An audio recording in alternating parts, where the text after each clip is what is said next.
tentang tujuan yang baik dan yang buruk. Jadi nilai itu bisa membedakan ini baik itu buruk itu jadi ide umum. Terus kalau norma itu bisa ada custom, moral, sama convention. Kalau sebentar dari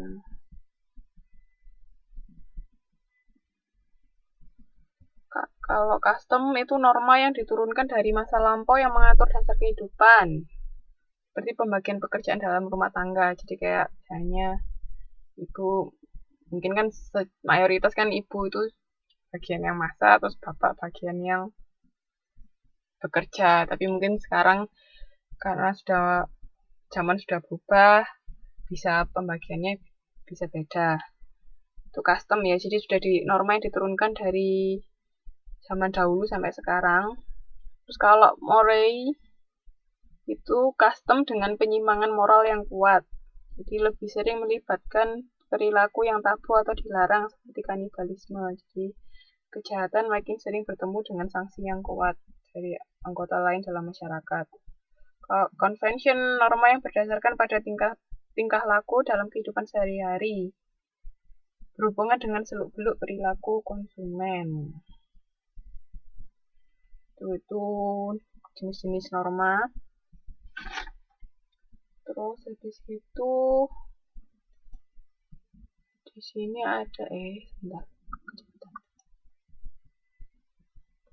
Stop. Nah, ini. Apa yang harus dilakukan pemasar terhadap perubahan budaya? Ayo. Ingin tahu enggak?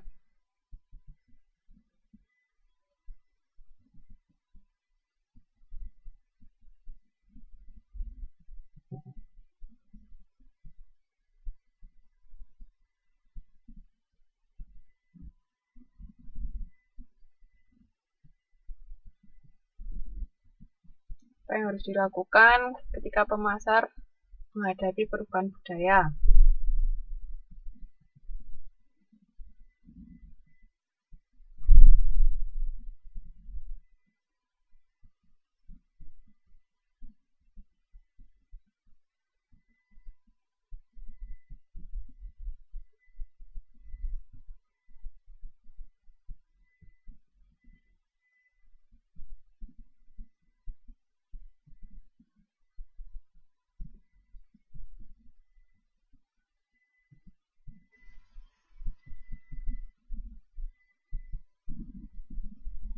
Harus menyesuaikan dengan budaya yang berlaku.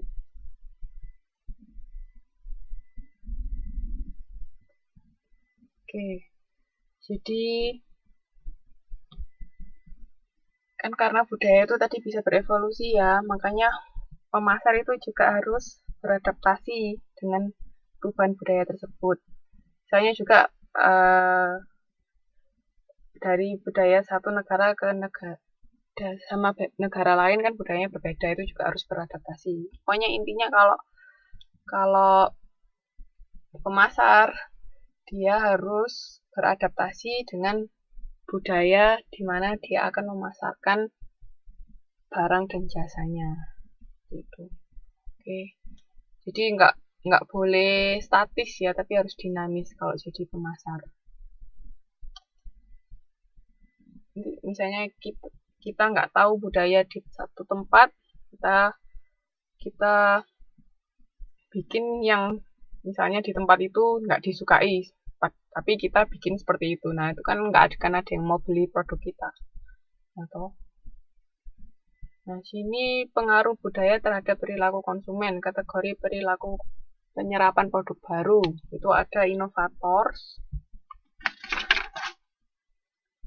Inovator itu dia mengadopsi produk saat produk masih di tahap awal. Jadi ini beda sama yang kemarin ya. Kemarin kan juga ada inovator itu maksudnya orang-orang yang punya ide inovatif. Tapi kalau di sini ini ketika kita bicara tentang produk baru. Jadi ketika ada produk baru itu kita termasuk konsumen yang seperti apa. Kalau yang inovator itu begitu ada produk baru dia langsung pakai. Pada saat tahap pengenalan itu dia sudah langsung. Tapi kalau yang Early adopters itu produk di saat produk berada di tahapan akhir, tahap introduction. Jadi kan pada saat tahap pengenalan itu sudah masuk tahap akhir, dia mulai pakai. Jadi setelah inovator itu early adopters. Terus kalau early maturity itu pada saat produk di tahap growth. Jadi saat tahap produk itu mulai banyak dikenal orang, itu mulai banyak yang pakai. Makanya kan early maturity. Masih ingat kan produk life cycle yang pernah saya bilang itu? Di tahap awal, tahap growth. Nah, ini pada saat tahap growth itu kategori early maturity. Terus kalau laggards itu mengadopsi produk saat produk sudah memasuk late maturity dulu. Kalau late maturity itu mengadopsinya pada tahap mature atau kedewasaan. Jadi pada saat kalau gambarnya produk life cycle, pernah tahu gambarnya produk life cycle nggak sih? Jadi kalau sudah saat tahap mature itu tahap yang di atas, itu sudah tahap dewasa, itu berarti late maturity.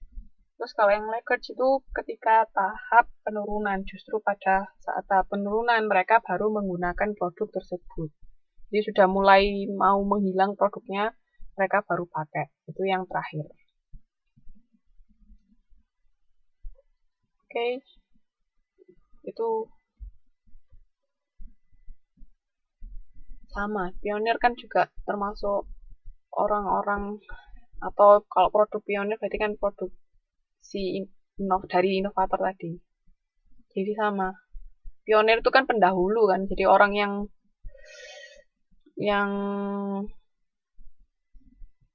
memproduksi terlebih dahulu sih, istilahnya apa sih, kok saya tiba-tiba lupa. Ada istilahnya kok kalau produk.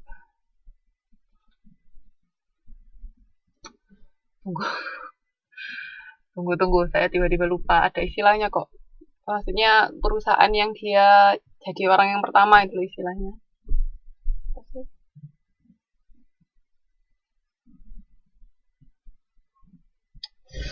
Alah, saya lupa. Ada istilahnya itu, Mas. Nanti kalau ingat saya beritahu ya. Sama pionir sama inovator kan sama. Oh, first mover. Istilahnya tuh first mover kalau kita bicara tentang perusahaan yang memproduksi awal satu produk, itu istilahnya first mover. Jadi dia yang duluan menciptakan produk tersebut. Misalnya produk itu sukses, kan banyak yang ngikutin atau meniru. Nah, istilahnya first mover. Saya ingat sekarang. Itu nanti mungkin bisa dipelajarin di mata kuliah apa ya? Strategi harusnya. Manajemen strategi itu bisa. Jadi bagaimana strategi perusahaan, dia jadi first mover atau late adopters itu juga ada. Mas Didi, ada yang mau ditanyakan lagi? Mbak? Mas? Diingat kalau kita mau bicara sesuatu itu dari konteksnya siapa, dari konteks perusahaan, dari sisi perusahaan, apa dari sisi konsumennya. Terus kalau misalnya dari sisi konsumen juga kita bicara tentang apa. Ya, jadi tergantung, kita harus tahu kita ngomong ini dalam konteks apa. Kan kadang ada satu istilah tapi beda konteks, beda maknanya. Oke. Sekarang kita masuk ke subbudaya di kegiatan belajar kedua.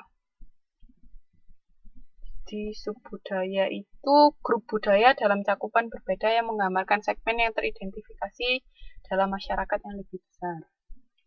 Jadi itu ada sub-subnya, jadi ada bagian-bagiannya atau segmen-segmennya dari suatu budaya. Di ini elemen profil budaya itu ada kepercayaan, nilai, dan kebiasaan yang unik yang ada dalam anggota dari subbudaya tersebut.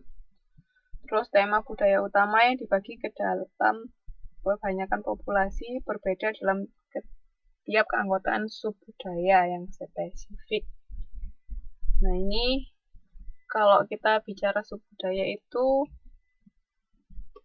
bisa tentang subbudaya kewarganegaraan.